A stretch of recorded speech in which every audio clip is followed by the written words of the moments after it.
आज की क्लास में हम अपना एडमिनिस्ट्रेटिव लॉ का एक जो आपका टॉपिक है यूनिट 2 में ही वो हम कवर करेंगे। देखो, यूनिट 2 आपका constitutional and administrative law in दोनों को इंक्लूड करता है। हालांकि कॉन्स्टिट्यूशन के जो टॉपिक्स होते हैं वो हमारे ऑब्वियो है, वो ज्यादा रहते हैं, ठीक है, जिनको हमने कवर किया है। बट एडमिनिस्ट्रेटिव लॉ जो है आपका एक पार्ट जो मेंशन किया हुआ है, वहां से भी आप एक या दो क्वेश्चंस एक्सपेक्ट कर सकते हैं। ठीक है, एक क्वेश्चन तो ऑब्वियसली आएगा ही आएगा, पर आप दो भी एक्सपेक्ट कर सकते हो। और कई बार क्वेश्चंस इस तरह से भी आते हैं कि हमें पता ही नहीं लगता कि भाई ये कॉन्स्टिट्यूशन से आ गया या ये एडमिनिस्ट्रेशन जो आपका एडमिनिस्ट्रेटिव लॉ है वहां से आ गया, जैसे जुडिशियल रिव्यू का, राइट, है ना। तो वो हमें देखना है। अब एडमिनिस्ट्रेटिव लॉ अपने आप में ही एक अलग पूरा वास्ट सब्जेक्ट है आपका, जिसमें बहुत से टॉपिक्स होते हैं, लेकिन आपके सिलेबस में पूरा एडमिनिस्ट्रेटिव लॉ नहीं है। सिर्फ और सिर्फ एक दो इम्पॉर्टेंट टॉपिक्स हैं जो आपको कवर कर रहे हैं। लेकिन ऑब्वियसली वो टॉपिक्स करने से पहले आपको एडमिनिस्ट्रेटिव लॉ क्या होता है, उसका नेचर क्या होता है, क्या उसकी इम्पोर्टेंस है, क्यों जरूरी है ये, है ना, तो वो हमें पता होना चाहिए। एंड सिलेबस में भी आपकी ये चीज लिखी हुई है। देखो, एडमिनिस्ट्रेटिव लॉ यानी कि आपका काम, जो डिपार्टमेंट्स में आप देखते हो, प्रशासन किस प्रकार से चलता है, आपका कार्य कैसे होते हैं, गवर्नमेंट किस तरह से चलती है, एग्जीक्यूटिव ब्रांच में किस तरह से काम वगैरह होते हैं, उनको किस तरह से देखा जाता है, उनकी किस तरह से देखरेख करी जाती है, वो सारा एडमिनिस्ट्रेटिव लॉ में फॉल करता है, राइट। ठीक है, प्रॉपर तरीके से अगर हम डेफिनेशंस को देखें तो आपके काफी ऑथर्स हैं, काफी आपके ज्यूरिस्ट हैं, जिन्होंने क्या किया है, इससे रिलेटेड डेफिनेशंस दे रखी हैं, राइट, दे रखी हैं, जो आपको पता होनी चाहिए। और वही डेफिनेशन हम भी क्या करेंगे, कवर करेंगे। जैसे कि केसी डाइविस की जो डेफिनेशन है वो इम्पोर्टेंट है, जेनिंग्स की डेफिनेशन है वो इम्पोर्टेंट है। जेनिंग्स के अकॉर्डिंगली ये एडमिनिस्ट्रेटिव लॉ क्या होता है, एडमिनिस्ट्रेशन से जुड़ा हुआ। वही जैसे कि मैंने अभी आपको बताया कि काम कैसे होंगे, प्रशासन कैसे चल रहा है, उसकी देख रेख करना, राइट, सरकार किस प्रकार से काम कर रही है ना, डिटरमाइन करता है ये कि क्या ऑर्गेनाइजेशन है, क्या कौन सी ऑर्गेनाइजेशन है, क्या संस्था है ये, ऑब्वियसली क्या उसकी पावर्स हैं, क्या उसकी ड्यूटीज हैं। अलग अलग प्रकार की आपकी ऑर्गेनाइजेशन होती है जिसके ऊपर गवर्नमेंट अपना कंट्रोल रखती है, सरकार अपना एक कंट्रोल बनाए रखती है, लेकिन ऑब्वियसली वो अपने अकॉर्डिंगली जैसे उसकी ड्यूटीज या पावर्स वो तो उनको बतानी पड़ेंगी। हर एक ऑफिस में ये चीज देखने को मिलती है, हर एक दफ्तर में ये चीज आप देखते हो। तो भाई एडमिनिस्ट्रेशन तो हर एक जगह है। वहीं पर केसी डाइविस ने भी ये चीज बोली है कि भाई क्या है ये एडमिनिस्ट्रेटिव लॉ, ऐसा लॉ जो पावर्स या प्रोसीजर्स डिटरमाइन करता है किनकी, ये सारी की सारी जो आपकी एजेंसीज होती हैं, यानी कि ऑब्वियसली आपकी ऑर्गेनाइजेशन होती है। और ऐसा क्यों करते हैं, ताकि उनको बताया जा सके कि भाई आपको प्रॉपरली काम करना है, वरना क्या हो सकता है, रिव्यू हो सकता है, जुडिशियल रिव्यू हो सकता है, राइट। ठीक है, ऑब्वियसली अगर कोई भी ऑर्गेनाइजेशन प्रॉपर काम नहीं करेगी, कोई भी इंस्टीट्यूशन प्रॉपर काम नहीं करेगा, तो उसके अगेंस्ट कंप्लेंट हो सकती है, चैलेंज किया जा सकता है कि ये तो अपनी पावर्स का मिस यूज कर रहे हैं। तो वो सारा का सारा बेसिकली इसी चीज के ऊपर किया जाता है ना, कि भाई ये प्रॉपरली नहीं चीजों को कर रहे, ये एडमिनिस्ट्रेशन प्रॉपर तरीके से नहीं निभा रहे। तो वो सारा का सारा आपको डेफिनेशंस में भी देखने को मिलता है। जैसे कि मैंने कहा कि ये अपने आप में ही बहुत ज्यादा वास्ट है, और वही चीज नेचर जब हम इसका पढ़ते हैं वहां से भी हमें देखने को मिलता है। क्योंकि अथॉरिटीज जो होती हैं सारी की सारी, ठीक है, हर एक ऑर्गेनाइजेशन, हर एक इंस्टीट्यूशन में आपको एक अलग से ही ब्रांच, अलग से ही एक आप कह सकते हो पार्ट दिखेगा जो सिर्फ और सिर्फ एडमिनिस्ट्रेशन करेगा, है ना। अकाउंट्स एंड एडमिनिस्ट्रेशन, हिसाब किताब रखना, फिर सब चीजों की देखरेख करना, ये सारा एक अलग से ही ब्रांच होती है, राइट। ठीक है? सो दैट अगर किसी को कोई दिक्कत है, तो वो इनको क्या कर सकता है, बता सकता है कि यहाँ पर ये चीज़ की दिक्कत आ रही है, यहाँ पर ये चीज़ की दिक्कत आ रही है। तो ये प्रॉपर तरीके से इसी तरह से वर्क करता है। जितनी भी हमारी कंट्रीज़ कह लो, सोसाइटीज़ कह लो, जहाँ पर गवर्नमेंट डेमोक्रेसी प्रॉपर तरीके से वर्क कर रही है, चल रही है, सरकार सँभाल रही है काम, वेलफेयर सोच रही है, लोगों का भला सोच रही है, ठीक है? सोसाइटी का, अपने लोगों का, सिटिज़न्स का, तो वो प्रॉपरली अगर ऐसा काम कर रही है, तो दैट मीन्स एडमिनिस्ट्रेशन अच्छी जा रही है।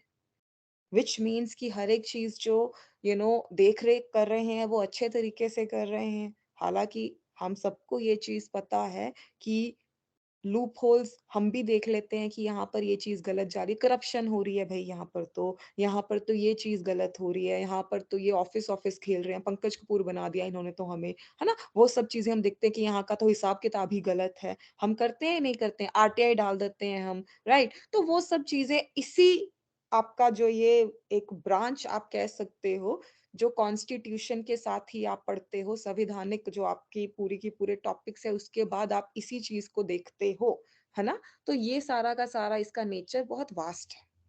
तो आपको सिर्फ़ एक बेसिक अंडरस्टैंडिंग प्रॉपर तरीके से आपको बस इसका पता होना चाहिए कि भई ये किस बारे में बात कर रहे हैं। क्या ही बात हो रही है, ये बस पता होना चाहिए और कुछ नहीं। रीज़निंग फिर से रिपीट कर रही हूँ, पूरा ये सब्जेक्ट आपके सिलेबस में तो है नहीं है ना? ठीक है? सिर्फ़ और सिर्फ़ 1-2 इसके टॉपिक्स हैं जो आपको पूरे कवर करने हैं क्योंकि वहाँ से क्वेश्चंस डायरेक्टली पूछे जाते हैं, ठीक है? अगर मैं बात करूँ स्कोप की, स्कोप यानी कि ये किन-किन चीज़ों को डील करता है। यहाँ से ही आपको और क्लैरिटी मिल जाएगी कि हम इस बारे में बात कर रहे हैं कि एडमिनिस्ट्रेटिव लॉ ये है, वो है, पर भैया डील किस चीज़ को करता है? किन-किन चीज़ों को देखता है? एक तो अथॉरिटीज़ को बताता है हमें मतलब हम सबको ये बताता है कि एडमिनिस्ट्रेटिव अथॉरिटीज़ कौन-कौन सी हैं, कहाँ पर किस चीज़ का दफ्तर है, ठीक है? वो कौन-सी मिनिस्ट्री के अंडर आती है, कैसे आती है, वो सब बताता है। पावर बताता है उन अथॉरिटीज़ की।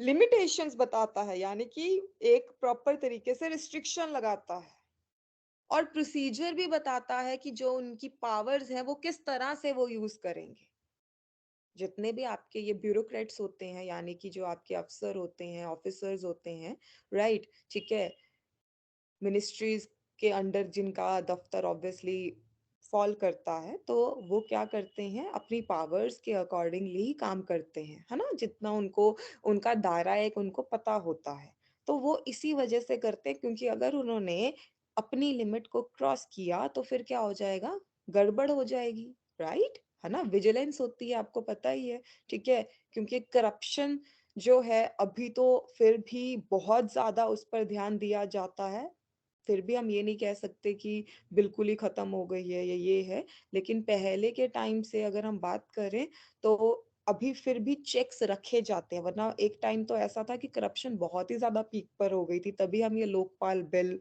वगैरह अब तो लोकपाल ऑब्वियसली एक्ट है आपका है ना तो आप ये कंपैरेटिव लॉ जो आपका एक यूनिट है उसमें आप ये पढ़ोगे है ना ओम्बड्समैन भी बोलते हैं हम इसको ठीक है तो वो सारा का सारा आपका प्रॉपर इसीलिए काम करता है क्योंकि डिफाइन किया गया है बता रखा है कि भाई आपका इतना काम है इससे ज़्यादा मत करने बैठ जाना, ठीक है? अब अगर फ्रेडमैन की मैं बात करूँ तो फ्रेडमैन के बारे में हमने ऑब्वियसली जूरिस्प्रूडेंस में पढ़ा हुआ है ना? जो आपका विधि शास्त्र है उसमें भी इसका ज़िक्र होता है, बहुत ही फेमस थे ये। इनके अकॉर्डिंगली जो ये आपका एडमिनिस्ट्रेटिव लॉ जो ये प्रशासनिक कानून है आपका, ठीक है? ये इसका स्कोप क्या है? ये कहाँ तक किन चीज़ों के बारे में बताता है? इन्होंने भी ये चीज़ मेंशन कर दी कि भई पहली बात तो ये अथॉरिटीज़ के बारे में बताता है, ठीक है? उनकी क्या पावर्स हैं और वो किस प्रकार से, कौन से कानून के अंदर आती है वो बताता है। कैसे? ये प्रॉपर तरीके से आपके कॉन्स्टिट्यूशन के ही यानी कि आपके संविधान के ही जो आर्टिकल 136 एंड 227 होते हैं, ठीक है?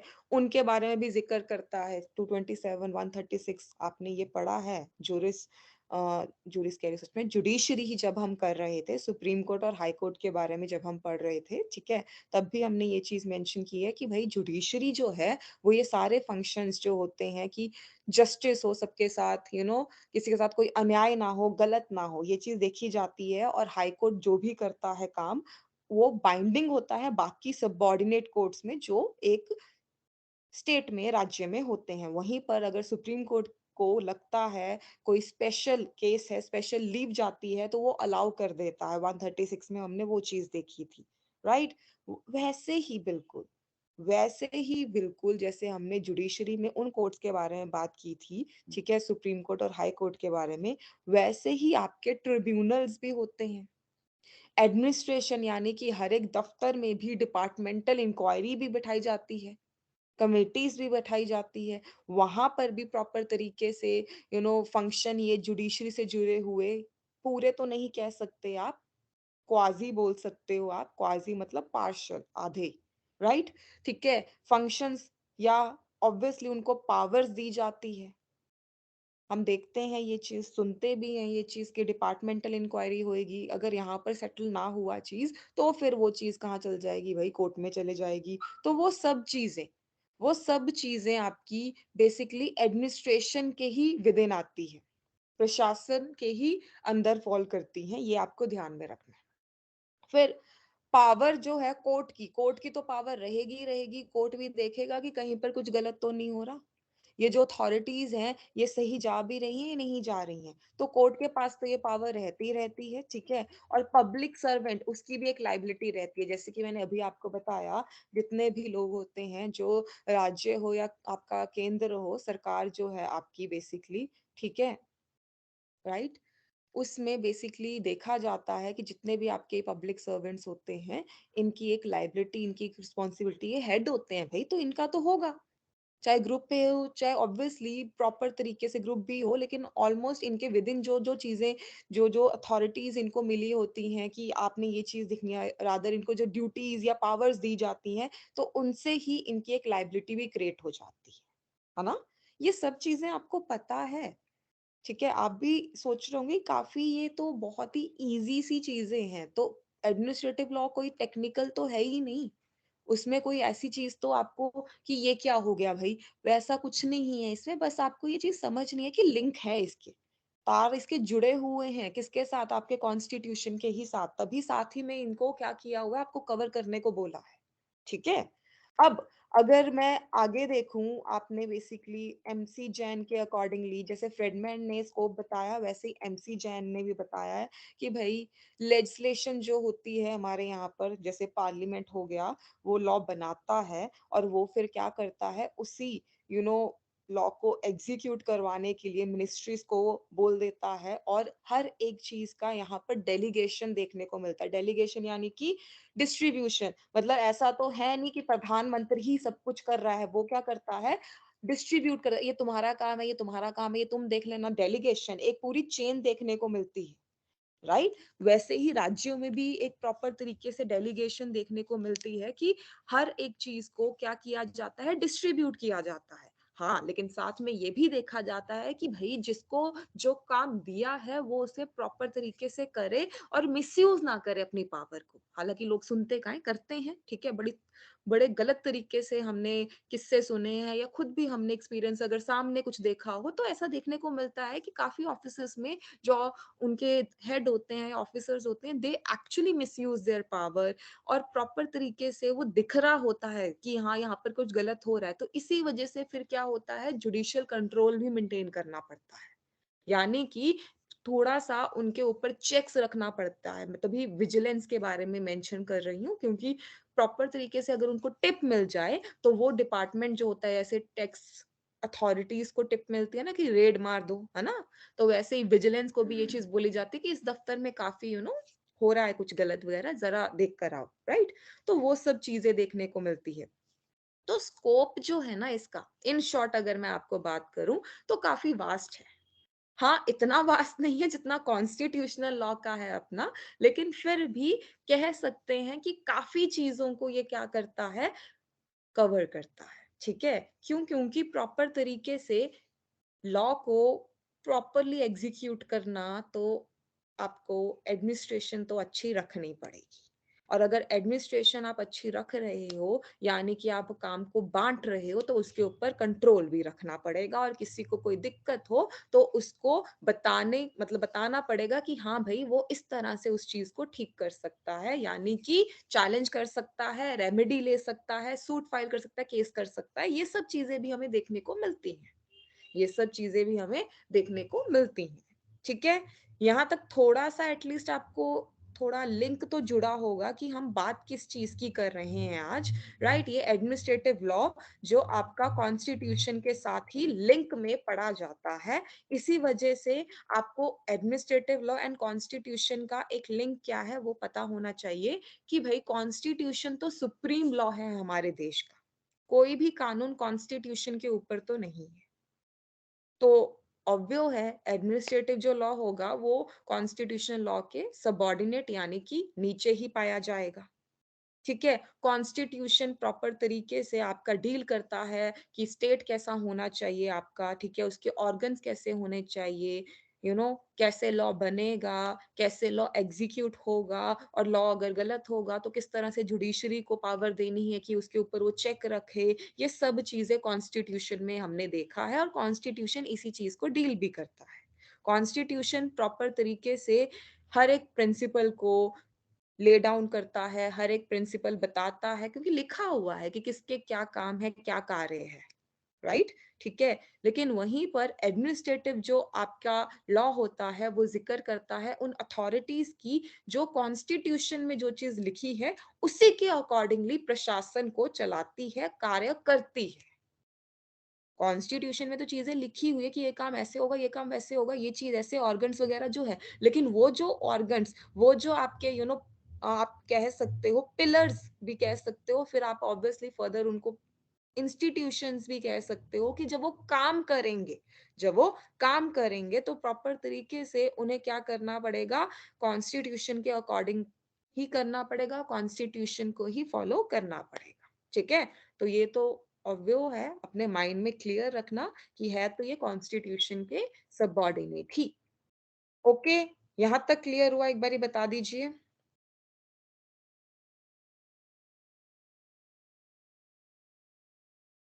Yes ma'am.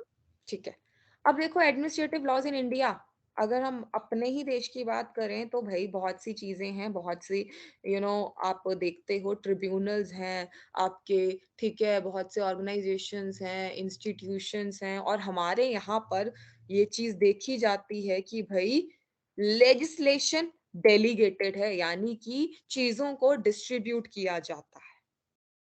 सिंपल, यूनियन अपना संभालता है, स्टेट अपने संभालते हैं, और उनको डेलीगेट जो है करने की पावर है कि आप बांट दो काम को। और वो प्रैक्टिकली ऑब्वियसली बिल्कुल सही भी है। हर एक इंसान हर एक चीज अपने हाथ में तो सेंट्रलाइज तो आप कर ही नहीं सकते हो, चीजों को आपको डेलीगेट करना ही पड़ेगा, डेलीगेशन से ही चीजें ठीक होती हैं। सेंट्रलाइज करोगे तो उससे क्या होगा फिर, हो सकता है चीजें का जो चीजें जिस तरह से हो रही हैं जल्दी वो ना हो पाए। तो डेलीगेटेड लेजिस्लेशन है हमारे यहाँ पर, ये चीज आपको ध्यान में रखना है, और इट्स नॉट बैड, वो गलत नहीं है। यानी कि चीजों को बांटा जाता है, यानी कि चीजों को क्या किया जाता है, बांटा जाता है। ठीक है, ये आपको ध्यान में रखना है। डेलीगेट, डेलीगेशन का आई होप आप मतलब समझते हो बेसिकली। ठीक है, कि किसी को क्या करना, डिस्ट्रीब्यूट करना काम। ठीक है, किसी को पर्टिकुलर टास्क देना कि ये काम तुम कर लेना, ये काम तुम कर लेना। ठीक है, ये आपको पता होना चाहिए। ठीक है, हिंदी में से प्रतिनिधि कहते हैं हम। ठीक है, कि प्रॉपर तरीके से काम को डिस्ट्रीब्यूट करना। वहीं पर साथ ही में हमारे यहाँ पर लेकिन पार्लियामेंट्री कंट्रोल तो रहेगा ना। पार्लियामेंट कंट्रोल एक प्रॉपर तरीके से रहता है। क्यों? क्योंकि कोई भी लॉ बनता है तो वो किसके थ्रू जाकर बनता है, दोनों पार्लियामेंट के जो आपके हाउसेस हैं उसके पास हो जाएगा, फिर राष्ट्रपति के साइन होंगे, तभी होगा ना। बिना वहां से पास हुए तो कभी भी कोई बिल एक्ट नहीं बना। ऑर्डिनेंस भी अगर हम बात करें, कौन सा अनुच्छेद है ऑर्डिनेंस का, कौन सा आर्टिकल है, बता सकता है कोई? ऑर्डिनेंस का कौन सा आर्टिकल है? 123।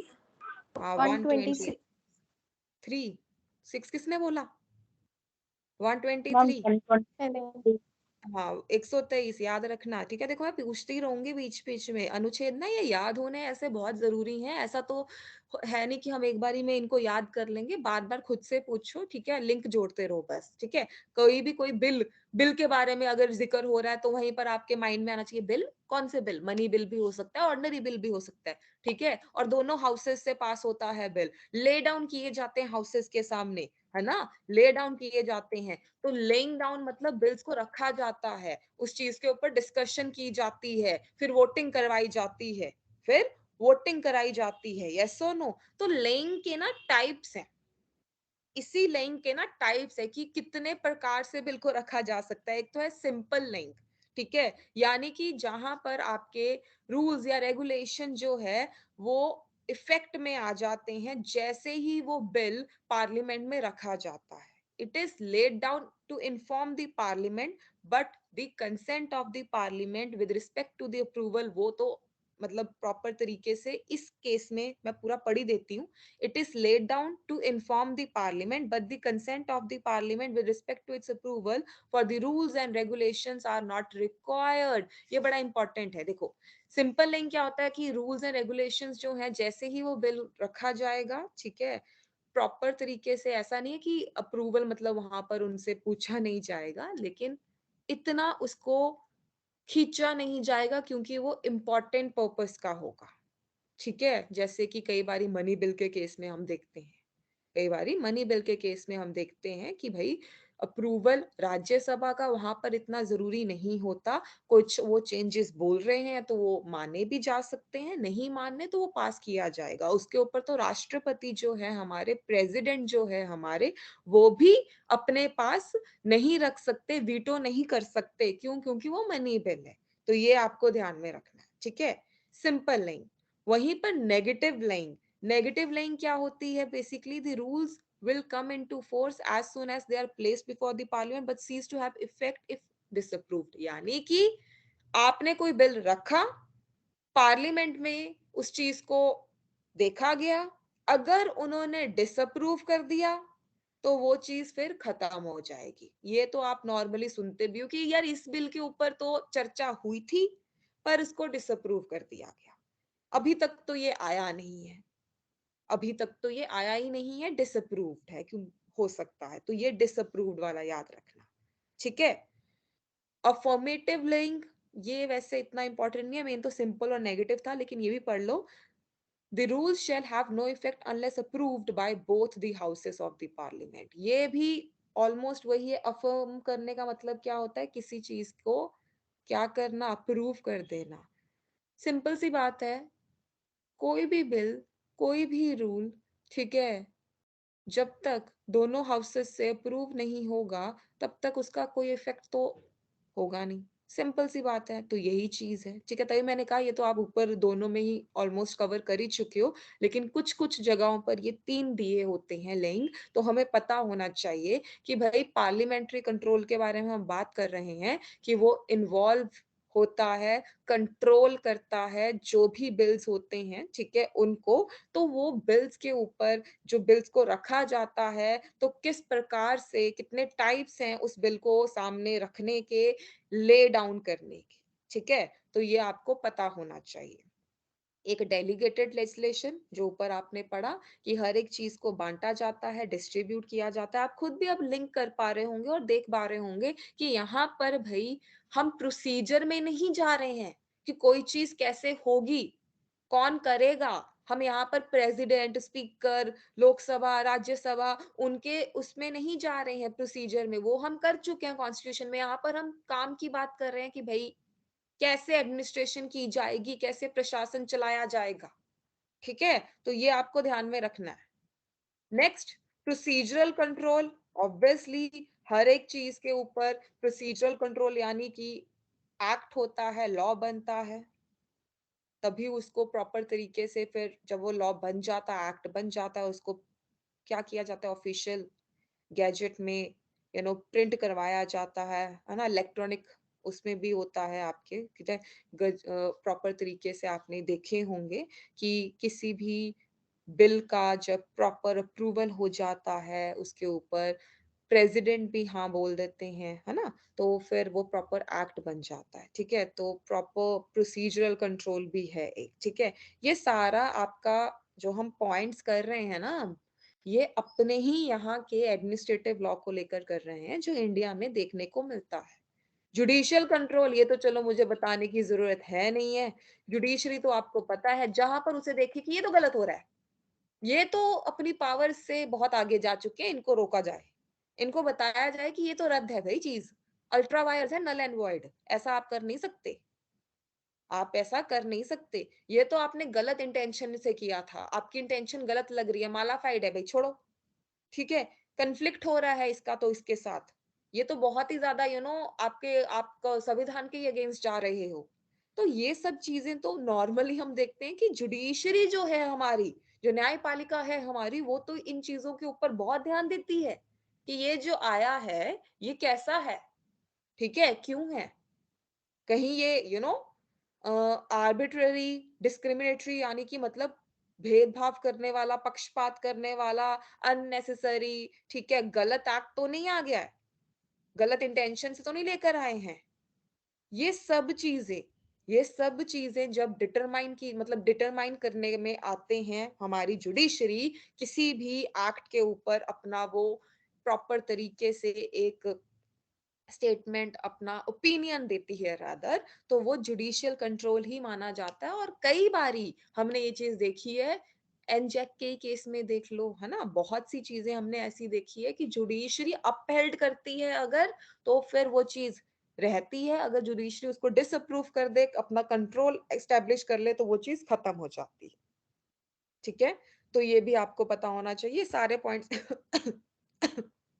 सो सॉरी ये सारे पॉइंट्स मैंने लिखे हुए हैं वो मैं अभी आपको जैसे बोल ही दिया है कि कोई भी ऐसा एक्ट जो लगे कि ये तो गलत है, ये तो नल एंड वॉइड होना चाहिए, अल्ट्रा वायर्स होना चाहिए, ये कॉन्फ्लिक्ट में है, कंफ्यूजिंग है, ठीक है, ये तो पता ही नहीं क्या बता रहा है, तो वो सारा का सारा क्या किया जा सकता है, कंट्रोल एक्सरसाइज किया जा सकता है, ठीक है। एंड इसके बाद ऑब्वियसली ट्रिब्यूनल्स बनाए जाते हैं। ये बड़ा इंटरेस्टिंग पार्ट है आपका क्योंकि आप इन ट्रिब्यूनल्स के बारे में आजकल वैसे भी न्यूज़ हो या कहीं पर भी आप जाओ, कोर्ट वगैरह में भी हम ये चीज़ बहुत सुनते हैं कि केस इस ट्रिब्यूनल में है, वो फोरम में है, ये सब चीज़ें। भई ट्रिब्यूनल्स बनाए जाते हैं, क्यों? क्योंकि ताकि जो एक पर्टिकुलर मैटर है, किसी पर्टिकुलर फील्ड से जुड़ा हुआ, वो उसी ट्रिब्यूनल में जाकर खत्म हो जाए जल्दी, ठीक है? पेंडेंसी ना रहे ज़्यादा, ठीक है? केस डिले ना हो ज़्यादा। जैसे ऑब्वियसली आपके इंडस्ट्रियल ट्रिब्यूनल हैं, ठीक है? कंज्यूमर से जुड़ा हुआ फोरम है आपका, एनवायरनमेंट से जुड़ा हुआ आपका नेशनल ग्रीन ट्रिब्यूनल है, पढ़ोगे आप अभी, ठीक है? उसके बाद आपका कंपनी से जुड़े हुए केसेस कंपनी लॉ ट्रिब्यूनल में जाते हैं आपके, ठीक है? रेलवे से जुड़े हुए केसेस उसके एक्ट के अकॉर्डिंगली चलते हैं उसके ट्रिब्यूनल में। तो बहुत से ऐसे कॉम्पिटिशन ट्रिब्यूनल है, अपीलेंट ट्रिब्यूनल है जो कॉम्पिटिशन एक्ट के अकॉर्डिंगली, ठीक है, चलता है कि मार्केट में कॉम्पिटिशन हेल्दी वे में होना चाहिए, मोनोपोली नहीं होनी चाहिए, बहुमत नहीं होनी चाहिए। इंडस्ट्रियल ट्रिब्यूनल होता है कि डिस्प्यूट्स वगैरह जो हैं इंडस्ट्रीज़ के वो जाए। आजकल तो वैसे ट्रिब्यूनल से ज़्यादा आर्बिट्रेशन भी सुनने को आता है, ठीक है? नॉट इन योर सिलेबस लेकिन आप लोगों ने इसका ज़िक्र ऑब्वियसली डील भी किया होगा या दे सुना होगा कि बहुत ही ट्रेंड में है अल्टरनेटिव डिस्प्यूट रेज़ोल्यूशन वाला जो आजकल ट्रेंड चल रहा है। तो लेकिन हमें ये पता होना चाहिए ट्रिब्यूनल्स का जुडिकेशन जो है वो भी एडमिनिस्ट्रेशन के थ्रू ही किया जाता है, ठीक है? जो प्रॉपर तरीके से ट्रिब्यूनल्स अपना वर्क करते हैं। हालाँकि ट्रिब्यूनल्स कोई सब्स्टिट्यूट नहीं कर रहे हैं कोर्ट्स को, ये तो हमें भी पता है। यहाँ पर ट्रिब्यूनल्स में मैटर्स जो हैं एजुडिकेट किए जाते हैं, यानी कि प्रॉपर तरीके से उनको सुना जाता है। जुडिशियल एंड नॉन जुडिशियल दोनों मेंबर्स होते हैं। ऐसा नहीं है कि यहाँ पर सारे के सारे सिर्फ जुडिशरी से जुड़े हुए ही लोग होंगे, ठीक है? बस इतना ध्यान रखना, यहाँ पर स्पीडी तरीके से चीज़ों को डिस्पोज़ ऑफ किया जाता है, केस को सुना जाता है। तभी ट्रिब्यूनल बोला जाता है उन्हें। स्पेशल कोर्ट भी चलो आप बोल सकते हो, बट ट्रिब्यूनल ही शब्द है। ओके, ठीक है। तो ये प्रॉपर तरीके से ट्रिब्यूनल्स भी इसी के विदिन आते हैं। Chandra Kumar versus L Chandra Kumar, sorry, versus union of India के केस में सुप्रीम कोर्ट ने भी ये हेल्ड किया, ट्रिब्यूनल्स जो हैं are the court of first instance अगर वो किसी पर्टिकुलर फील्ड के लिए क्रिएट किए गए हैं, तो उस फील्ड से जुड़ा हुआ जो केस है वो सबसे पहले इन्हीं के पास जाना चाहिए, ताकि स्पीडी डिस्पोज ऑफ हो सके। ठीक है, ये आपको ध्यान में रखना है। ये आपको ध्यान में रखना है। हालांकि देखो सारे के सारे डिसीजन जो होते हैं ट्रिब्यूनल्स के, वो हाई कोर्ट के विदिन ही आते हैं, अपील के थ्रू जा सकते हैं, वो तो हमें भी पता है, वो तो हमें भी पता है, ठीक है। लेकिन सबसे पहले वो यहीं जाएंगे, सो दैट केस जो है वो जल्द से जल्द डिस्पोज ऑफ हो सके। ओके, ट्रिब्यूनल्स के बारे में सबने सुना है ना, कोई मतलब आपने जिक्र तो इनका सुना होगा। In fact I might be sure कि आप लोग इनके बारे में काफी सुनते भी हो आजकल, राइट? यस या नो? यहाँ तक समझ में आया? एक बार बता दीजिए। Yes ma'am.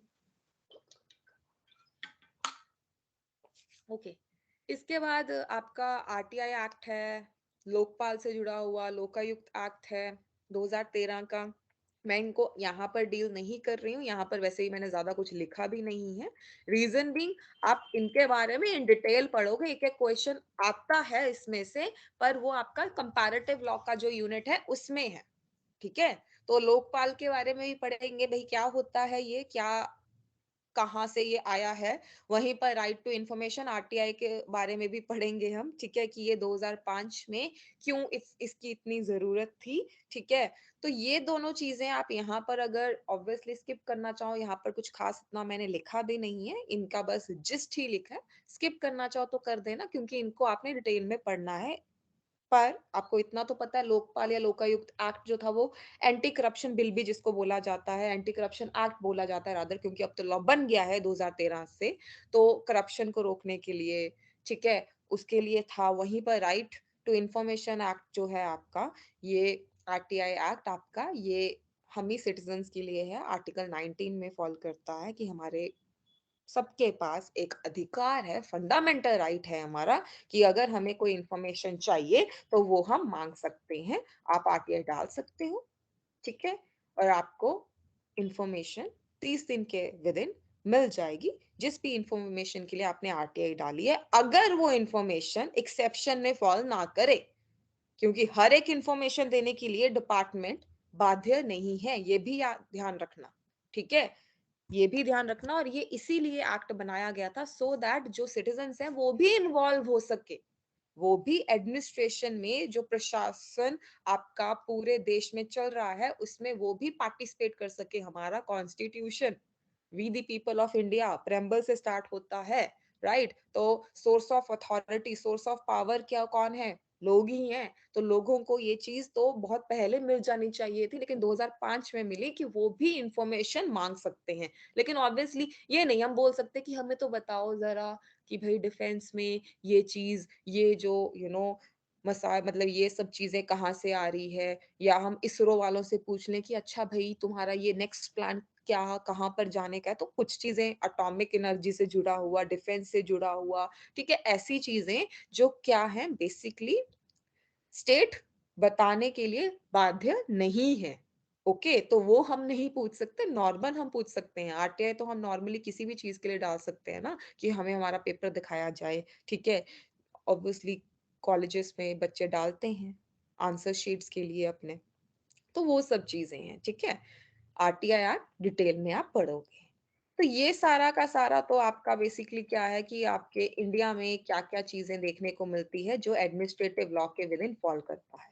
फिर एडमिनिस्ट्रेटिव लॉ की इंपॉर्टेंस क्या है, क्यों ये जरूरी है, क्या इसका एक आप कह सकते हो बेनिफिट है। तो देखो ऑब्वियसली जो स्टेट जो होता है हमारा, हम तो शुरू से ही उस चीज को वेलफेयर स्टेट लेकर चलते हैं, राइट। पुलिस स्टेट ना होते हुए कि जहां पर लोग डर डर के रहें, बल्कि वेलफेयर, जहां पर लोग अपना खुल के रहें, ठीक है, फ्रीडम से रहें, और उनका हित के लिए, उनके हित के लिए, उनके वेलफेयर के लिए, विकास के लिए सोचा जाए, राइट? ठीक है? जितनी भी वे प्रॉपर तरीके से हमारी चेंज हुआ है सोसाइटी, उसमें तो ये एडमिनिस्ट्रेटिव लॉ बहुत ज़रूरी है कि ये प्रॉपरली वर्क करे, ट्रांसपेरेंट रह कर वर्क करे, ठीक है?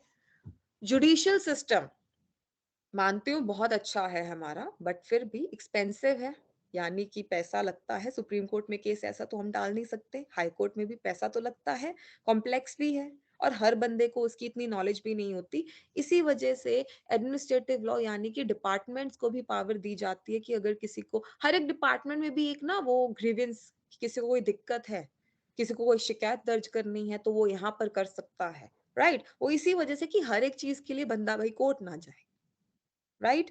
और जितना हमारा लेजिस्लेटिव प्रोसेस होता है संसद में जो हम देखते हैं, ठीक है? वहाँ पर भी आपको पता है कि थोड़ा बहुत तो शॉर्ट कमिंग्स या कह सकते हो ड्रॉबैक्स या कुछ ना कुछ लूप होल्स रहते हैं, ठीक है? प्रॉपरली हम ये नहीं कह सकते कि बहुत ही प्रॉपर अपना परफेक्ट काम करते हैं, तो जो उनकी कमी पेशियाँ रह जाती हैं, वो चीज़ एडमिनिस्ट्रेटिव उसमें ठीक हो जाती है क्योंकि जब आप कोई चीज़ पेपर्स में लिख देते हो कि ये कर लेना, ये ऐसे होना चाहिए और फिर जब उस काम को करने की बारी आती है, एग्ज़ीक्यूट करने की बारी आती है, तो पता लगता है कि इसको भई इसको ऐसे कर भी सकते हैं, नहीं कर सकते। आपने हमेशा ये चीज़ देखी होगी। वहाँ पर तो साइन होता है कि हाँ, ये हाईवे बना दो, पर जब वो हाईवे बनाना स्टार्ट करते हैं, तो फिर बाकी चीज़ों के बारे में पता लगता है कि ये बनाने के लिए ये भी करना पड़ेगा, ये भी करना पड़ेगा। तो ये आपको ध्यान में रखना है, ठीक है?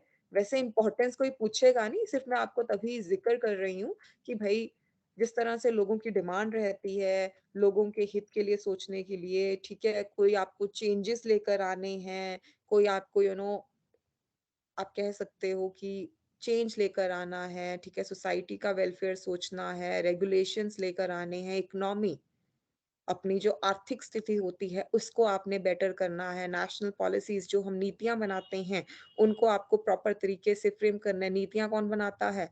मॉनेटरी पॉलिसी के बारे में आपने सुना होगा। फाइनेंशियल फाइनेंस से जुड़ी हुई जो आपकी पॉलिसी है, वो सुना होगा। आरबीआई भी पिक्चर में आती है वहाँ पर को, ठीक है? जो आपका सेंट्रल बैंक है। तो वो सारी चीज़ें जो है, वो एडमिनिस्ट्रेशन का ही पार्ट है ना?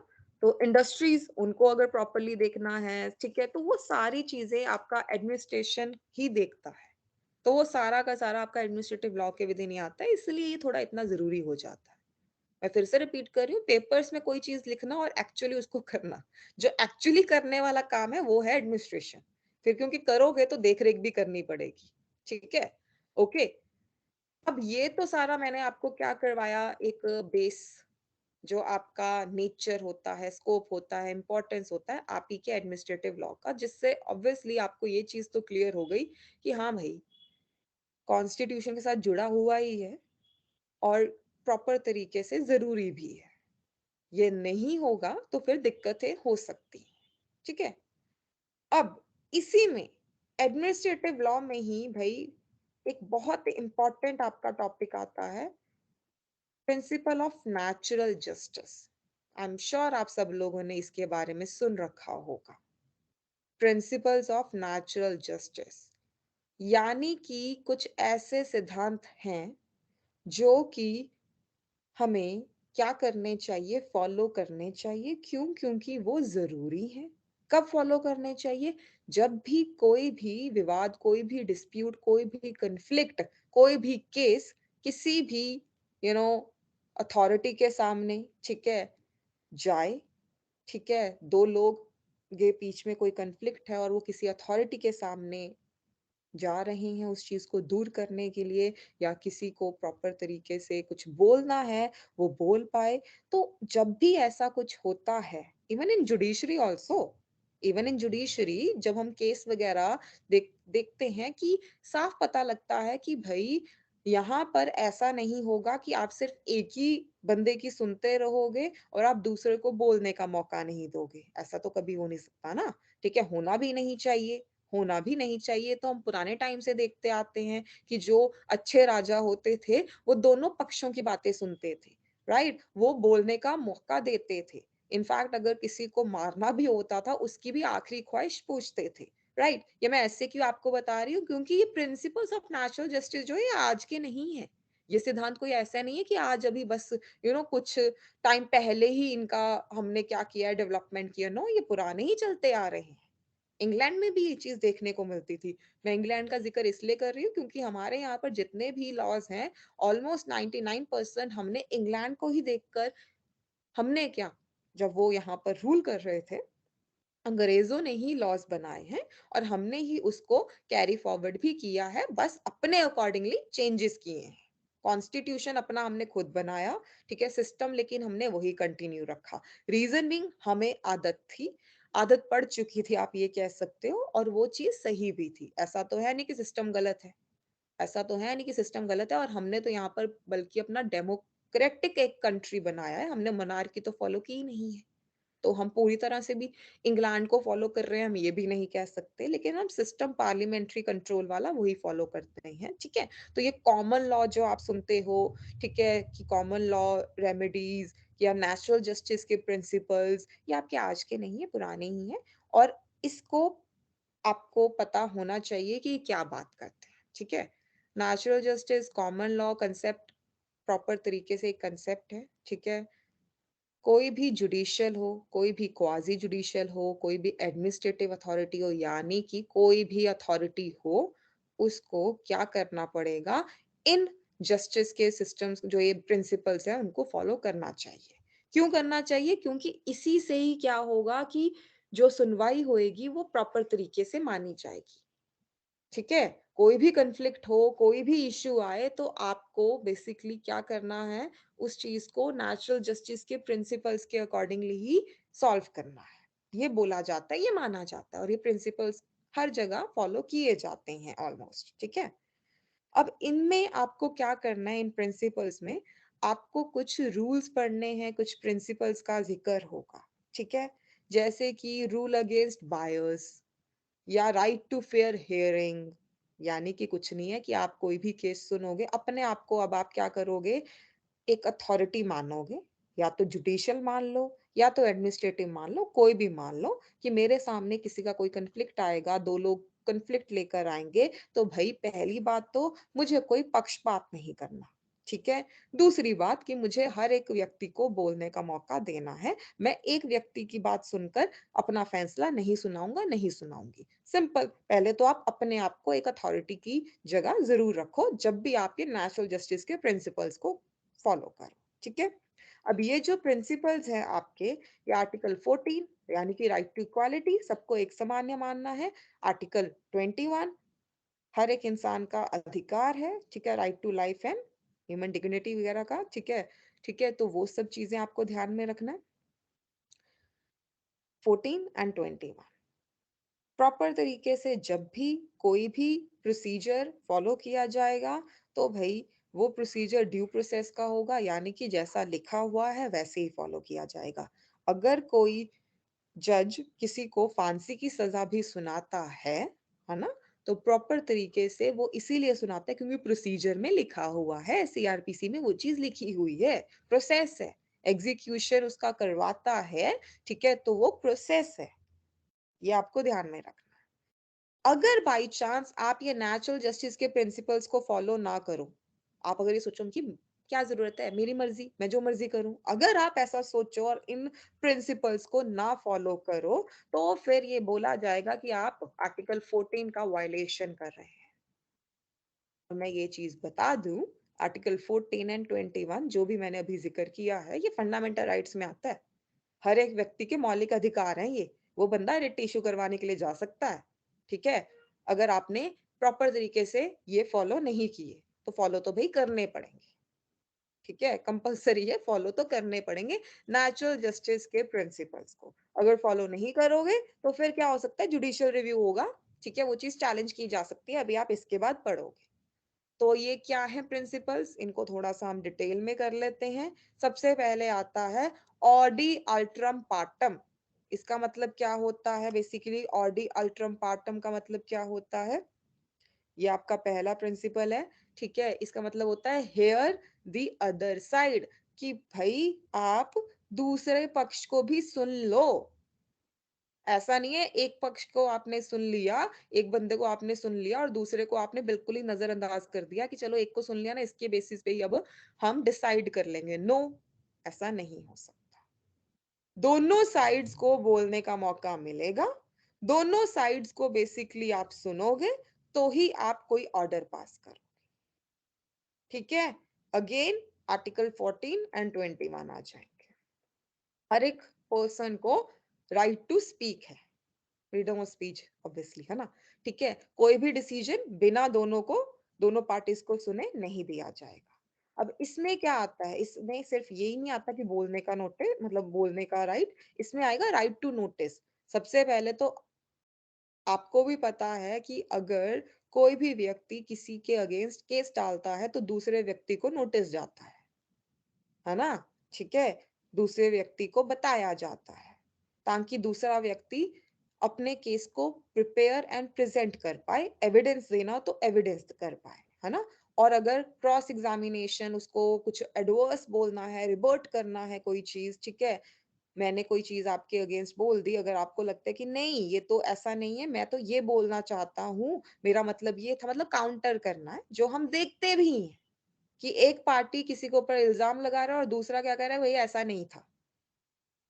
तो ये सब चीजें, ठीक है, एविडेंस दिए जाते हैं, क्रॉस एग्जामिनेशन होती है, एविडेंस एक्ट के अकॉर्डिंगली हम ये सब सुनते हैं, देखते हैं। तो वो सारा इसी के विदिन आएगा कि भाई दोनों पार्टीज को मौका दिया जाता है।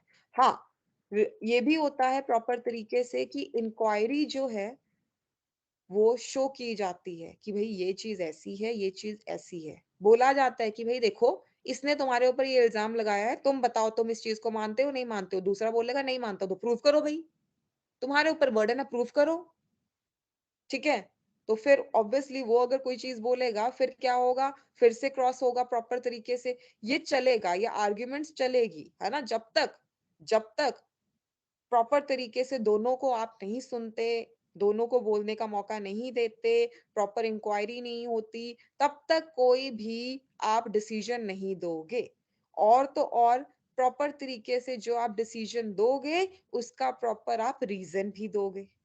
रीजन डिसीजन होने चाहिए, जिनको हम स्पीकिंग ऑर्डर्स भी बोलते हैं, यानी कि जो आपका ऑर्डर होगा वो प्रॉपर होना चाहिए। ठीक है, रीजन के साथ होना चाहिए, प्रॉपर होना चाहिए, रीजन के साथ होना चाहिए। कुछ कुछ जगहों पर रीजन डिसीजन या स्पीकिंग ऑर्डर्स को एक अलग से प्रिंसिपल भी बोला जाता है नेचुरल जस्टिस का। तो ये चीज भी ध्यान में रखना है आपको। ठीक है, इसलिए मैंने हाईलाइट किया हुआ है। ठीक है, क्योंकि कुछ कुछ जगहों पर इसको अलग से एक प्रॉपर प्रिंसिपल भी माना जाता है, ये लेटेस्ट अभी के टाइम पर ये भी एक प्रिंसिपल माना जाता है। ठीक है, क्यों, क्योंकि आप कोई भी अपना ऑर्डर दोगे तो आपको रीजन देना पड़ेगा, रीजन, ठीक है, देना पड़ेगा। ओके, यहाँ तक ये चीज क्लियर हुई, एक बार बता दीजिए।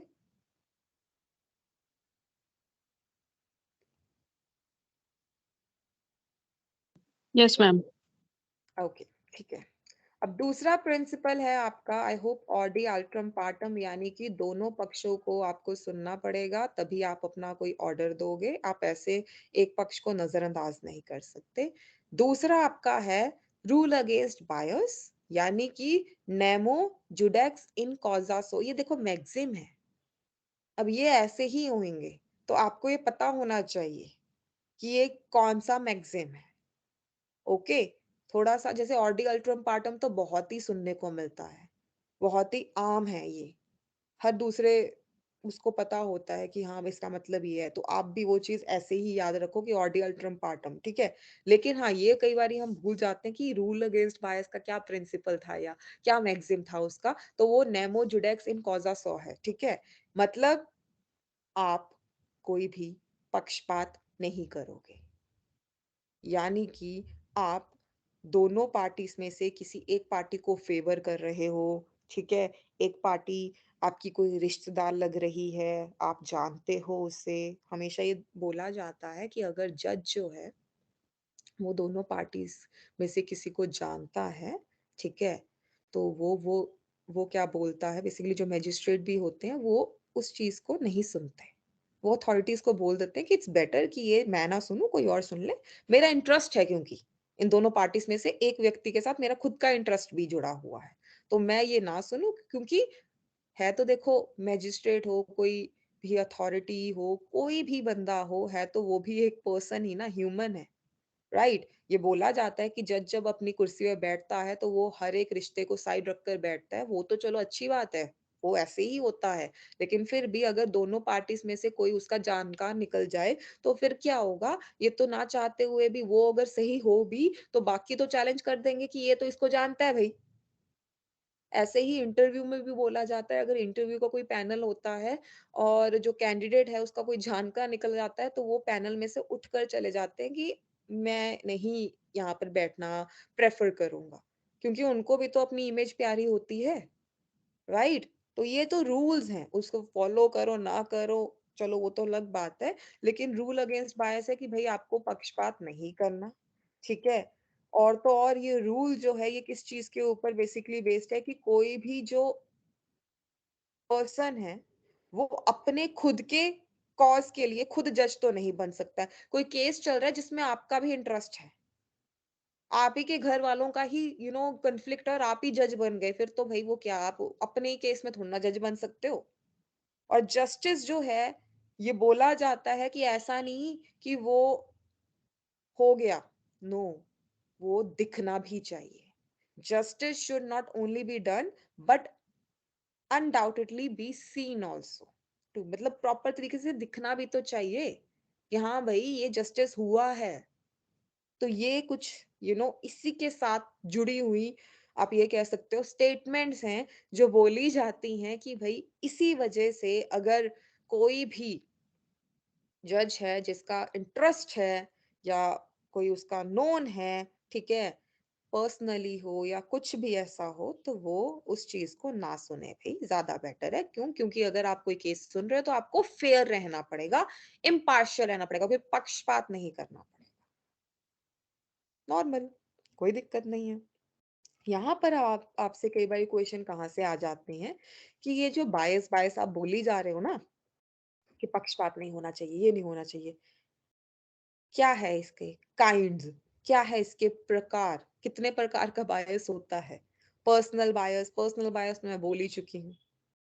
एक रिलेशनशिप हो आपका, चाहे प्रोफेशनली क्यों हो, ऐसा नहीं कि आपका घर का व्यक्ति, आपका कोई बहुत अच्छा दोस्त हो जो आप ही के साथ वहीं पर काम कर रहा था, आप लोगों ने प्रॉपर्ली प्रोफेशनली रिलेशनशिप शेयर किया हुआ है, पर्सनली भी किया हुआ है, प्रोफेशनली भी क्या या किया हो, दोनों में से कुछ भी हो सकता है। तो ये चीज अगर है ऐसी तो फिर नहीं होनी चाहिए, आप वो केस ना सुनो, ठीक है? ये आपको ध्यान में रखना है। और ऐसा कैसे पता लगेगा? ऑब्वियसली दिख जाएगा, रीजनेबल सस्पिशन, शक हो ही जाएगा कि भाई ये तो जानकार निकले। एक तो होगा पर्सनल बायस कि आप उसे पर्सनली जानते हो, फिर होता है पेक्यूनरी बायस। पेक्यूनरी बायस मतलब बेसिकली फाइनेंशियल इंटरेस्ट जुड़ा हुआ है आपका, फाइनेंशियल इंटरेस्ट जुड़ा हुआ है आपका उसके साथ। इसका कोई मुझे एग्जांपल दे सकता है पैक्यूनरी बायस का, अगर किसी ने पढ़ा हो इसके बारे में?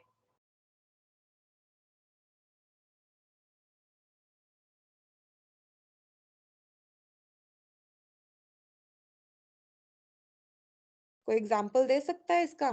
पता है किसी को ये? कितने लोग हो, चुप मत रहा करो, इंटरेक्ट किया करो क्लास में प्लीज। मैम जैसे कोई प्रॉपर्टी वगैरह खरीदते हैं तो उसमें कोई, जैसे कोई बिल्डिंग है उसमें कोई फ्लैट खरीदा हुआ है तो उसमें इस तरीके से कोई इंटरेस्ट हो आपका। फाइनेंशियल इंटरेस्ट हो सकता है आपका कि जिस चीज के रिलेटेड काम हो रहा है, ठीक है, उसमें आपका भी इंटरेस्ट है, राइट? पेक्यूनरी में वही चीज आती है कि या तो आपका उसमें मॉनेटरी इंटरेस्ट है, पैसे से जुड़ा हुआ हम्म। इंटरेस्ट हो सकता है ये, है ना आपका, ठीक है? फाइनेंशियल में या तो इकोनॉमिक इंटरेस्ट है आपका, मॉनेटरी इंटरेस्ट है आपका। तो ये सारी चीजें अगर जुड़ी हुई हैं आपकी, ठीक है, और आपको लगता है कि ये डिस्प्यूट आपको नहीं सुनना, ऑब्वियसली नहीं सुनना चाहिए आपको अगर आपका खुद का बायस रहेगा, क्योंकि आपका उस पार्टी की प्रति इंक्लिनेशन, एक झुकाव जरूर रहेगा, क्योंकि ह्यूमन ही है सब। तो ये चीज भी देखी जाती है, ठीक है, कि ऐसा अगर है तो फिर ये गलत है, ये तो फिर नेचुरल जस्टिस के अगेंस्ट जा रहा है भाई। फिर सब्जेक्ट मैटर बेसिकली क्या होगा कि जो डिस्प्यूट है जो डिस्प्यूट है जिस सब्जेक्ट को लेकर हो रहा है, राइट? किसी लैंड को लेकर कोई डिस्प्यूट हो रहा है, किसी ऑर्गेनाइजेशन को लेकर कोई डिस्प्यूट हो रहा है, इंस्टीट्यूशन को, और आपका भी उसमें इंटरेस्ट है डायरेक्टली इनडायरेक्टली, लेकिन ये केस टू केस डिफर भी करता है। वो कैसे? क्योंकि एक केस हुआ था जहां पर basically the magistrate was not declare disqualified. उसको, ये R versus deal justice case था ये, यहाँ पर मैजिस्ट्रेट को डिस्क्वालीफाई नहीं किया था। एक केस आया था क्योंकि उसके सामने क्रुएलिटी टुवर्ड्स एनिमल एक केस आया था, ठीक है, कि जानवरों के प्रति बहुत क्रुएलिटी हो रही है, ठीक है। एक प्रॉपर सोसाइटी ने क्या किया था, ठीक है, ये केस किया था सो दैट वो इस क्रुएलिटी को प्रिवेंट कर सके। तो यहाँ पर जो मैजिस्ट्रेट था वो भी उस सोसाइटी का एक मेंबर था, वो भी एक सोसाइटी का क्या था, मेंबर था, ठीक है। लेकिन फिर भी उसको डिस्क्वालीफाई नहीं किया गया था क्योंकि ये बोला गया था कि कोई लाइक्लीहुड नहीं बैठ रही है यहाँ पर। ऐसे तो एक जज बहुत सी चीजों का मेंबर होता है, राइट? लेकिन प्रूव करो ना कि उसमें उसका उस सब्जेक्ट मैटर में बहुत ही, या तो ये हो ना कि वो जज रोज ही उनके साथ शाम को रैली में निकला हो, राइट, कि हाँ भाई ऐसा नहीं होना चाहिए, उसकी पिक्चर्स हो, भाई ये तो खुद वहां पर धरने में बैठा हुआ है और अगले दिन सुबह आकर ये तो यहाँ पर केस भी सुन रहा है, ये तो गलत है भाई। तो वो अलग बात है। तो ये सब्जेक्ट जो है ना आपका, सब्जेक्ट मैटर बायस, ये डिफर करता है केस टू केस। ये भी आपको ध्यान में रखना है। ओके। मेन तो देखो आपके यही रहते हैं, जो ये मैंने अभी बताए हैं आपको, पर्सनल, पेक्यूनियरी, मतलब पैसे या फाइनेंस से जुड़ा हुआ सब्जेक्ट मैटर की उसमें इंटरेस्ट हो। लेकिन एक दो और भी हैं आपके, जैसे डिपार्टमेंटल बायस। डिपार्टमेंटल बायस बेसिकली क्या हो सकता है, क्योंकि डिपार्टमेंट की प्रोसीडिंग्स वगैरह भी एडमिनिस्ट्रेशन में सुनी जाती है, राइट? ठीक है, आप एक ही उसके हो, राइट? ठीक है। एंड यहाँ पर प्रॉपर तरीके से प्रॉब्लम क्या है कि फंक्शन जो होंगे, जो आप परफॉर्म कर रहे होंगे बीइंग द जज, आप सही से नहीं परफॉर्म कर पाओगे अगर आप भी उसी डिपार्टमेंट से हो। ये माना जाता है। ये माना जाता है कि किसी डिपार्टमेंट के अगेंस्ट कोई केस हो रखा है, से फॉर एग्जांपल किसी इंस्टीट्यूशन, मतलब टैक्सेशन अथॉरिटीज के अगेंस्ट, उनके डिपार्टमेंट के अगेंस्ट कोई केस हो रखा है, तो फिर आप ऑब्वियसली अगर उस डिपार्टमेंट का एक खुद ही पार्ट हो तो आप बायस्ड ही होंगे, आप इंक्लाइंड, थोड़ा सा झुकाव आपका रहेगा। तो वो चीज नहीं होनी चाहिए, वो चीज नहीं होनी चाहिए। तो इसी वजह से आप वो केस ना सुनो, ये बेसिकली क्या है, बोला जाता है, ये बोला जाता है। देखो आपको लगेगा कि फिर ऐसे तो कोई भी केस नहीं सुन पाएगा, क्योंकि ऐसे तो फिर जज कहीं ना कहीं किसी ना किसी के साथ तो जुड़ा होगा, तो वो एक्सेप्शन में भी नीचे पड़ोगे आप, वो अभी आप एक्सेप्शन में नीचे पड़ोगे आप, ठीक है। कई बार क्योंकि ऐसा भी होता है, अभी हम आगे देखेंगे डॉक्ट्राइन ऑफ नेसेसिटी, लेकिन उससे पहले जैसे प्री कंसीव नोशन बायस, अच्छा, अब ये भी रहता है कई बारी कि खुद भी जज का एक नोशन होता है, एक ओपिनियन होता है, जैसे हम खुद देखते हैं कई बारी फीमेल से, या आप सुप्रीम कोर्ट का ही ये रेप, मैरिटल रेप को लेकर ही जो है, कुछ फेवर में थे, कुछ अगेंस्ट थे, तो हर एक जज का अपना एक नोशन, अपना एक ओपिनियन रहता है, राइट? अब जैसे अडल्ट्री डिक्रिमिनलाइज की गई है, या 377 को हमने क्या किया है, डिक्रिमिनलाइज किया है ना, राइट? तो वहां पर भी मेजोरिटी में ही जजेस ने हाँ बोला था, तो वो चलता है। कुछ अगेंस्ट भी थे कि ऐसा नहीं होना चाहिए, ठीक है, ट्रिपल तलाक के केस को ले लो चाहे। तो वो जो अगेंस्ट जाते हैं या जो फेवर में जाते हैं, वो इसी वजह से जाते हैं क्योंकि उनका खुद का एक नोशन होता है, खुद का एक नोशन होता है, राइट? तो ये तो हमें ही पता है कि ह्यूमन बीइंग है। वैसे तो उनको बोला जाता है कि आप बिल्कुल ब्लैंक शीट ऑफ पेपर की तरह बेसिकली होना चाहिए, लेकिन ऐसा जरूरी तो है नहीं। नो जज कैन बी ब्लैंक शीट, हर एक व्यक्ति का अपना एक नोशन होता है। तो वो भी एक बायस रहता है कई बारी, जिसके ऊपर थोड़ा-सा ध्यान देना चाहिए, पर ये थोड़ा-सा ये हो जाता है कि भई क्या ही बोल सकते हैं। किस तरह से आप ध्यान दोगे? क्यों? क्योंकि डॉक्ट्राइन ऑफ नेसेसिटी आ जाता है। वो कैसे? कोई और है ही नहीं कि वो उस केस को सुन सके। कोई कॉम्पिटेंट पर्सन ही अवेलेबल नहीं है, सिर्फ आप ही अवेलेबल हो, आप ही को सुनना पड़ेगा और आप कह रहे हो कि भई मैं जानता हूँ उसे, मैं जानती हूँ उसे, या मुझे मत बताओ, हम तो डिपार्टमेंट में सेम थे, या हम तो बेसिकली प्रोफेशनल रिलेशनशिप में पहले सेम थे, मुझे मत सुनने के लिए भेजो ये केस। बट कोई और कॉम्पिटेंट है ही नहीं व्यक्ति, तो फिर आप ही को सुनना पड़ेगा। इसको हम बोलते हैं डॉक्ट्राइन ऑफ नेसेसिटी। तो ये चीज भी ध्यान में रखनी है, ये चीज भी आपको ध्यान में रखनी है कि भाई हाँ, ये काइंड्स होते हैं कि ये सब चीजें हो सकती हैं जो नहीं होनी चाहिए, तो ऐसा है तो उस जज को नहीं सुनना चाहिए वो केस। लेकिन अगर कोई कॉम्पिटेंट है ही नहीं और कोई व्यक्ति, कोई और है ही नहीं जो सुनने के लिए है, सिचुएशन ऐसी है कि आप उस चीज को नहीं चेंज कर सकते, तो फिर आप ही को वो चीज सुननी पड़ेगी। तो ऑब्वियसली फिर आपको ही प्रॉपर क्या करना पड़ेगा, बिना पक्षपात किए उस चीज के ऊपर अपनी राय देनी पड़ेगी। तो है तो देखो ये सारे प्रिंसिपल्स आपको यही कह रहे हैं ना कि एक तो दोनों पार्टीज को सुन लेना भाई, पक्षपात मत करना, बायस मत होना, और तो और आप कोई भी ऑर्डर दो, कोई भी अपना रीजन दो, सॉरी कोई भी अपना जजमेंट दो, कोई भी अपना ऑर्डर दो, साथ में उसका रीजन जरूर देना, क्योंकि वो आपका ऑर्डर स्पीकिंग ऑर्डर्स होने चाहिए। ऐसा ऑर्डर जो खुद के लिए बोले, पता लगे कि ये क्या बोलना चाहता है। ठीक है, तो ये आपको पता होना चाहिए। नेचुरल जस्टिस के प्रिंसिपल्स इसीलिए बहुत इंपॉर्टेंट माने जाते हैं। ओके, यहां तक क्लियर हुआ, एक बारी बता दीजिए। Yes ma'am. चलो, अब लास्ट चीज जो आपको यहाँ पर कवर करनी है वो है जुडिशियल रिव्यू। अच्छा, ये जुडिशियल रिव्यू हम सिर्फ और सिर्फ एडमिनिस्ट्रेटिव एक्शंस की बात कर रहे हैं। ओके, ठीक है। जो ये प्रशासनिक आपका ये विधि है, इसके बारे में बात की जा रही है कि क्या जो जुडिशरी है, जुडिशियल रिव्यू तो हम सबको पता है कि सुप्रीम कोर्ट हो गया, अपना हाई कोर्ट हो गया, उसके पास एक पावर होती है कि वो क्या कर सकता है, चीजों को देख सकता है, और उसको अगर लगता है कि ये गलत हो रहा है तो रिव्यू करा जाए। वो तो अपने खुद के डिसीजन को रिव्यू कर देते हैं। अच्छा, हमने पुराने केस में ये बोल दिया था, ये तो गलत हो गया था, हम तो चेंज कर रहे हैं भाई। खुद के डिसीजन को ही ओवर रूल कर सकते हैं वो तो, राइट। तो ये जुडिशियल रिव्यू जो है आपका पावर है सुप्रीम कोर्ट और हाई कोर्ट के पास, ध्यान रखना इस चीज का। ठीक है, उसके बाद जुडिशियल रिव्यू अगर हम बात करें एडमिनिस्ट्रेटिव एक्शन का, तो वो कौन कौन से ग्राउंड्स हैं, कौन कौन सी ऐसी सिचुएशंस होंगी जहां पर जुडिशियल रिव्यू हो सकता है। रिव्यू आप समझते हो ना, किसी को दोबारा से देखना किसी चीज को कि ये ऐसा जो हुआ ये सही हुआ भी है, ये नहीं हुआ है, राइट। ठीक है, और वो करती कौन है, सुप्रीम कोर्ट और हाई कोर्ट, इसलिए जुडिशियल रिव्यू बन जाता है, क्योंकि वो क्या है, न्यायपालिका है, अपनी जुडिशरी है। तो ये आपको ध्यान में रखना है। तो council of civil services union versus minister of civil service, एक केस हुआ था आपका। इस केस में क्या किया गया था, जुडिशियल रिव्यू के ग्राउंड्स लिखे गए थे। देखो, संविधान में तो नहीं दिए हुए, है ना, कॉन्स्टिट्यूशन में तो नहीं दिए, कोई आर्टिकल तो है नहीं इसका कि जहां पर हमें ये ग्राउंड्स देखने को मिल जाए। तो ये तो किसी केस के थ्रू ही आए होंगे। तो वो केस के थ्रू जो आए, वो केस कौन था, कौन सा था, sorry, council of civil services union versus minister of civil service case. ठीक है, इस केस में ग्राउंड्स बताए गए कि क्या क्या ऐसे ग्राउंड्स होंगे। देखो, सबसे पहले तो अगर कोई एरर है, यानी कि कोई गलती हो गई, पता लग रहा है कि ये तो भाई प्रॉपरली इन्होंने प्रोसीजर ही नहीं फॉलो किया, ऐसे कैसे ऑर्डर पास कर दिया, एरर।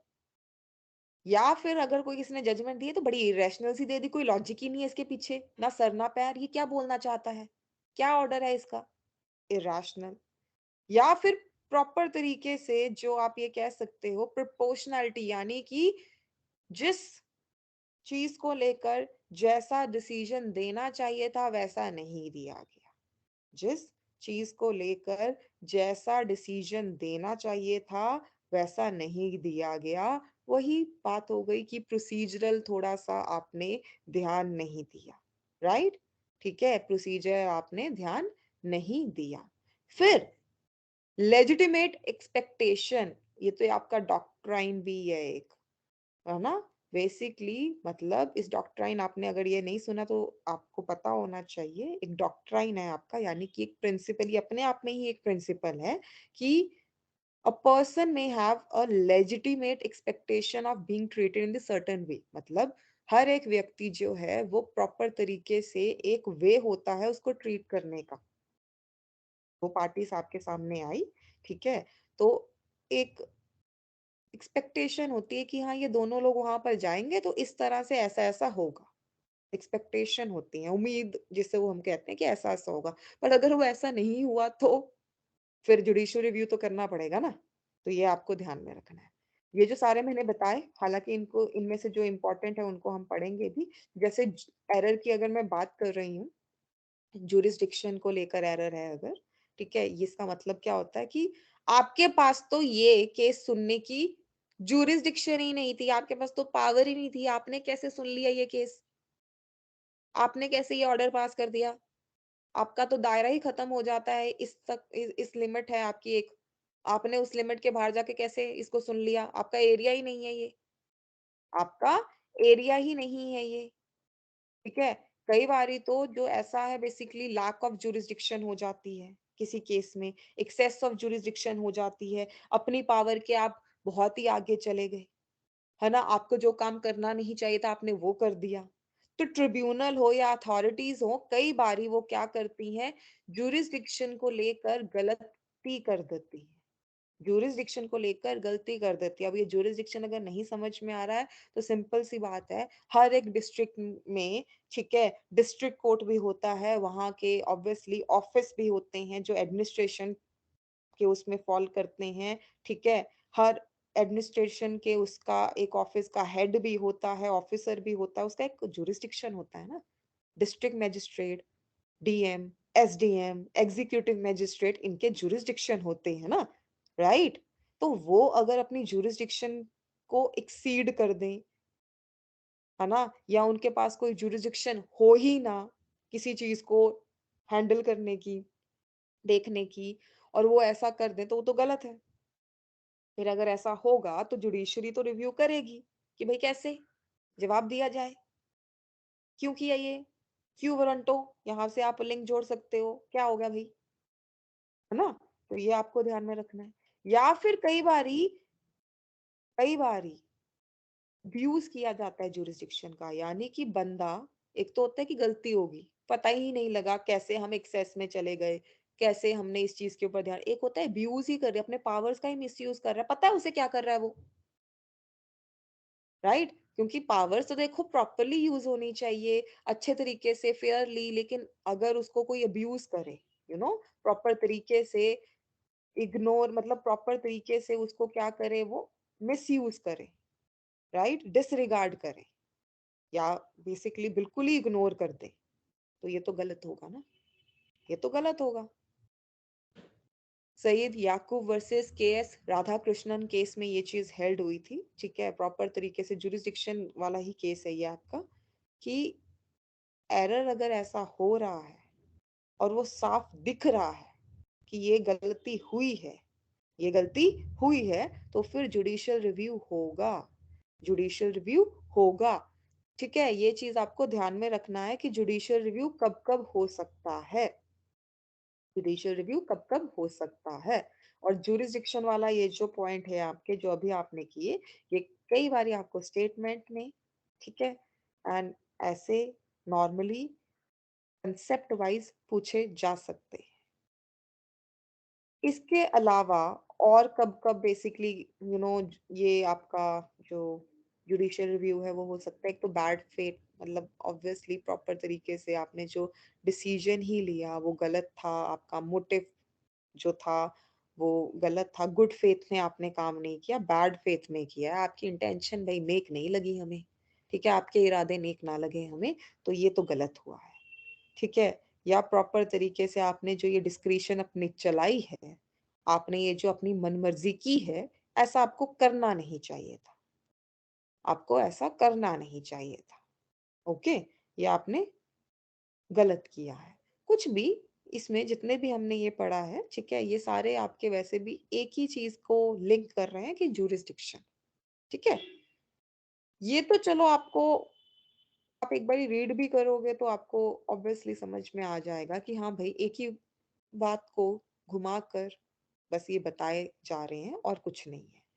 एक और चीज जो आपको ध्यान में रखना है, कई बारी क्या होता है कि आप कोई ऑर्डर पास करते हो तो वो लॉजिकल नहीं होता, इरेशनैलिटी वही है ना, इसको वेडनेसबरी टेस्ट भी बोलते हैं। ये इंपॉर्टेंट है। ये जो आप इरेशनैलिटी के बारे में पढ़ते हो, सुनते हो कि ये तो भाई क्या सोचा, क्या किया, किस प्रकार से बोल दिया इसने, बड़ा ही इरेशनल सा इसने ऑर्डर पास किया है, जुडिशियल रिव्यू होगा। पर इसको वेडनेसबरी टेस्ट भी बोलते हैं। वेडनेसबरी नाम का बंदा था, उसके हिसाब से इसको उस चीज का टेस्ट भी बोलते हैं कि भाई जुडिशियल रिव्यू इस बेसिस पे भी हो सकता है। ठीक है। अब ये जो बंदा था मतलब बेसिकली ये केस हुआ था, ये भी ध्यान में रखना, जहां से ये जो है हाईलाइट हुआ। Okay, associated provisional picture house versus Wednesbury का एक केस हुआ जिसको हम वेडनेसबरी टेस्ट भी बोलते हैं, कि ये एक मेन ग्राउंड बन गया कि भाई क्या हुआ, यहाँ पर इरेशनली जो ऑर्डर था वो पास किया गया था, कोई सर ना कोई पैर था। ठीक है। और उसी कंटेक्स्ट में इस चीज के ऊपर फिर क्या हुआ, इस टेस्ट को लेकर प्रॉपर तरीके से जब इसको एस्टेब्लिश किया गया कि कोई भी जो ऑर्डर होगा, ठीक है, वो रीजनेबल होना चाहिए, वो लॉजिकल होना चाहिए, उसके कुछ ग्राउंड्स होने चाहिए कि वो किस चीज को डिपिक्ट कर रहा है, किस चीज को बताना चाहता है, लॉजिकली एक्सेप्टेड होना चाहिए, प्रॉपर स्टैंडर्ड मॉरली होना, मतलब मॉरल स्टैंडर्ड होना चाहिए, वो सब चीजें। ठीक है। मतलब आप कोई भी डिसीजन दो तो इन सब चीजों का आपको ध्यान में रखना है, ऐसे ही आपको नहीं कुछ भी डिसीजन दे देना। ठीक है। ऐसे ही कोई भी डिसीजन नहीं देना आपको। हमारे यहाँ पर भी दिल्ली हाई कोर्ट ने Neha Jain versus university of Delhi के केस में भी इस चीज को थोड़ा सा ध्यान दिया है कि जो आर्टिकल 14 है हमारा, वो भी इसी चीज के बारे में बात करता है कि भाई मालाफाइड इंटेंशन से कोई डिसीजन नहीं देना। ठीक है। अनरीजनेबल कोई डिसीजन नहीं देना, प्रॉपरली चीजों को सुनकर, दोनों पार्टीज को जो नेचुरल जस्टिस के प्रिंसिपल में हमने पढ़ा, ठीक है, देखकर समझकर फिर डिसीजन देना, देखकर समझकर फिर डिसीजन देना। ओके। यहाँ तक समझ में आया एक बारी बता दीजिए, इसके बाद कुछ आपके खास वैसे बचा नहीं है, सिर्फ एक दो ही पॉइंट्स और बचे हुए हैं। ये चीज क्लियर हुई, एक बारी बता दीजिए। Yes ma'am. चलो, अब इसके बाद चलो प्रोसीजरल इम्प्रॉपरिटी, मतलब प्रोसीजर ही प्रॉपर नहीं फॉलो किया, ये तो आप ऑलरेडी कर चुके हो, मतलब नेचुरल जस्टिस के प्रिंसिपल्स को फॉलो नहीं किया, जैसे दोनों हमने प्रिंसिपल्स पढ़े वो चीज उन्होंने फॉलो ही नहीं की, बायसनेस थी, ये थी वो थी, तो प्रोसीजर नहीं था, जुडिशियल रिव्यू हो सकता है। प्रोपोर्शनैलिटी, यानी कि जैसा जिस प्रोपोर्शन में जिस तरह से प्रॉपर तरीके से चीजों को बैलेंस करते हुए सुनना था, रीजनेबल उससे वो नहीं किया गया, वो नहीं किया गया, यानी कि रीजनेबिलिटी फॉलो नहीं की गई। ठीक है। ओके। ये चीज भी आपको ध्यान में रखनी है, ये चीज भी आपको ध्यान में रखनी है। और लेजिटिमेट एक्सपेक्टेशन एक डॉक्ट्राइन है, जैसे कि मैंने आपको बताया ही है ये चीज, कि प्रॉपरली आप इस चीज को देखते हो कि कोई भी केस जा रहा है तो आप क्या एक्सपेक्ट करोगे, उस केस से क्या होना चाहिए, क्या आपकी उम्मीदें होंगी, है ना। ठीक है। कि रीजनेबल ही हो, ये रीजनेबल बेसिस से हो। लेजिटिमेट एक्सपेक्टेशन मतलब आपके सामने कोई भी बेसिकली आप देख रहे हो कि ये केस यहाँ जा रहा है, तो हाँ इसकी यही है कि ऐसा होना चाहिए, वैसा होना चाहिए। अगर वैसा ना हो तो, अगर वैसा ना हो जैसा आपने सोचा हो तो हो सकता है वो गलत कुछ हुआ हो, वहां पर जुडिशरी उस पे रिव्यू करे तो अच्छी बात है। राइट। ये भी आपको ध्यान में रखना है, ये भी आपको ध्यान में रखना है कि भाई डॉक्ट्राइन है ये, कि कोई भी पर्टिकुलर केस चाहता है जिसके फैक्ट्स एक पर्टिकुलरली चीज से जुड़े होते हैं, तो हर एक बंदे को पता होता है कि ऐसा ही होगा इसमें, पर बिल्कुल ही विपरीत हो जाए, बिल्कुल ही उल्टा हो जाए, तो फिर वो तो गलत होगा, वो तो गलत होगा। तो ये चीज आपको पता होनी चाहिए। ये सारे आपके क्या हैं, ग्राउंड्स हैं, ये सारे क्या हैं, ग्राउंड्स हैं। हालांकि इसके लेजिटिमेट एक्सपेक्टेशन के ये भी होते हैं, कंसिडरेशंस होती हैं कि कब कब आप इनको फॉलो करते हो, बट ये इतना जरूरी नहीं है आपके लिए। ठीक है। प्रॉपर तरीके से। बट ये सारे जो अभी हमने देखे ये ग्राउंड्स हैं कि भाई किन किन ग्राउंड्स के ऊपर एडमिनिस्ट्रेटिव लॉ में, मैं फिर से रिपीट कर रही हूँ, एडमिनिस्ट्रेटिव लॉ में जुडिशरी जो है वो रिव्यू कर सकती है, वो देख सकती है, ठीक है, चेक कर सकती है ऑब्वियसली कि कुछ गलत तो नहीं हुआ, ठीक है, ये आपको ध्यान में रखना है। यहाँ तक आप बता दीजिए जो भी हमने ये किया आज, ये आपको समझ में आया? Administrative law, at least natural justice के प्रिंसिपल और जुडिशियल रिव्यू जो अभी हमने इसके ग्राउंड्स पढ़े ये समझ में आए? क्योंकि आई नो नेचर या स्कोप वो थोड़ा थ्योरेटिकल हो जाता, थोड़ा सा ऐसा लगता है कि ये तो बोरिंग सा है, लेकिन नेचुरल जस्टिस के प्रिंसिपल हो आपके या ये जो अभी हमने किया, ठीक है, ये आपको समझ में आए? एक बारी बता दीजिए। Yes ma'am. Okay, yes ma'am. तो हाँ काइंडली इनको प्लीज पढ़ लेना, ठीक है, क्योंकि ये आपके इम्पोर्टेंट है एडमिनिस्ट्रेटिव लॉ। एंड इसके साथ आपका जो ये यूनिट है कॉन्स्टिट्यूशन का एंड एडमिनिस्ट्रेटिव का ये कंप्लीट होता है। ओके, इम्पोर्टेंट है ये यूनिट, काइंडली इसको ध्यान से पढ़ना, ठीक है। एडमिनिस्ट्रेटिव लॉ जो अभी आज हमने किया, कोई डाउट हो तो पूछ लेना कल। कल हम अपना न्यू यूनिट स्टार्ट करेंगे, पब्लिक इंटरनेशनल लॉ PIL, जो आपका तीसरा यूनिट है, ठीक है। डन। क्वेश्चंस जो मैंने कॉन्स्टिट्यूशन के भेजे इंग्लिश और हिंदी में, ठीक है, वो आप प्लीज प्रैक्टिस करना। तो आपको कुछ बोलना है आपने? नहीं मैम। ठीक है, सबको समझ में आ गया? Yes ma'am. Thank you. Thank you ma'am. Good night.